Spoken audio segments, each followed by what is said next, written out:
thoải mái đâu.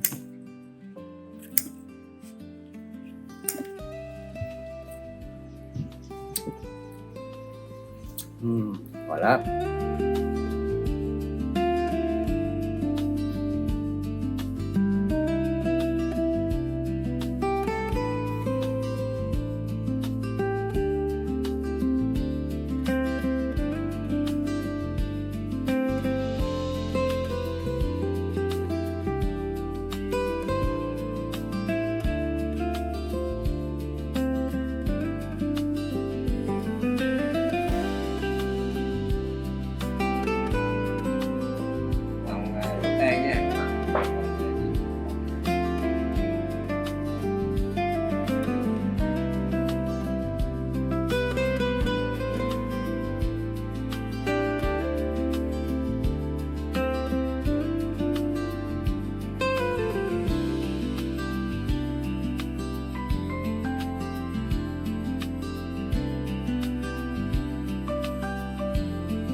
Chào bà con nhé.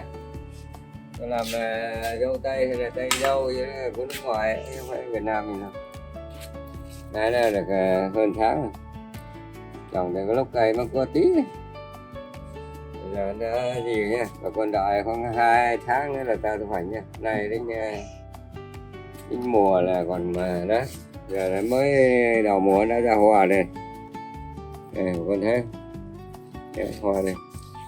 Đây. Hoa gì cây này là sau những hoa này đấy, mình thấy chưa đây. Hoa đây. Đấy. Hoa này là khoảng 10-15 ngày nữa là ta có ăn.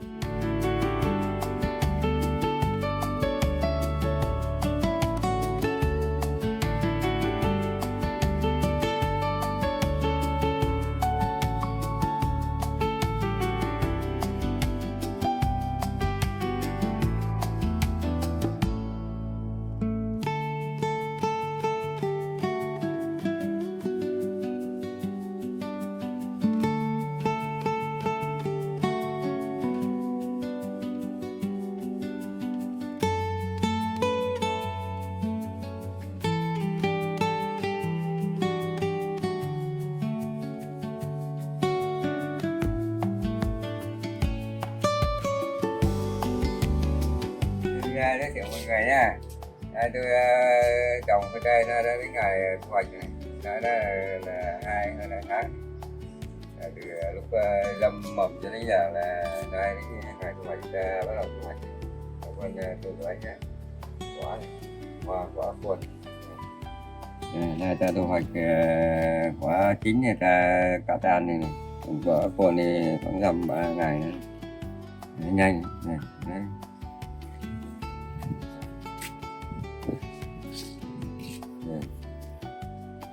Quả lắm đấy, wow.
Mấy loa mà để lấy quả này.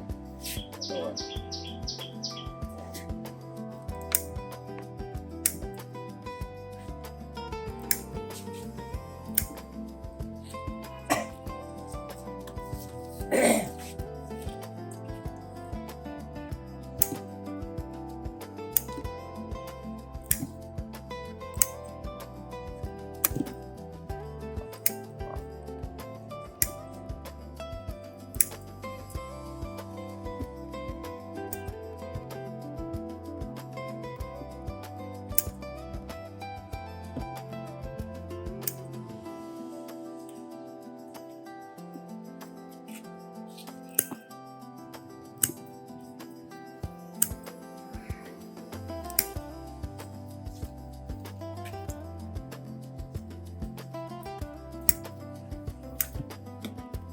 Thoải mái đây.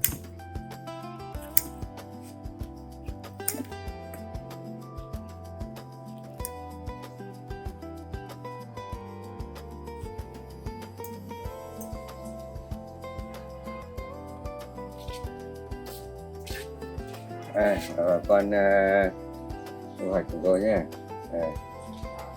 Có nứt này.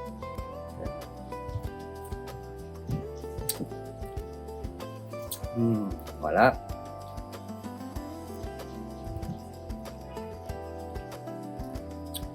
Ngon không? Lưới đầu đây này, lưới 2 này, đây, đấy, quả này, có nhiều chưa, hoa này, đấy, đây, đây còn quả này là đang lên, đây, hoa quả này, đấy là con thấy là nhiều, đây, hoa, đấy, quả, đây là ra hoa ra nụ này, đây hoa quả này. Đây bà con nhớ là thu hoạch 2-3 lần nhé. Đấy còn ra hoa này. Đấy quả này tới đây ta thu hoạch này. Còn ta thu hoạch còn 2-3 lần nha. Bà con theo dõi nha. Xin chào nhé.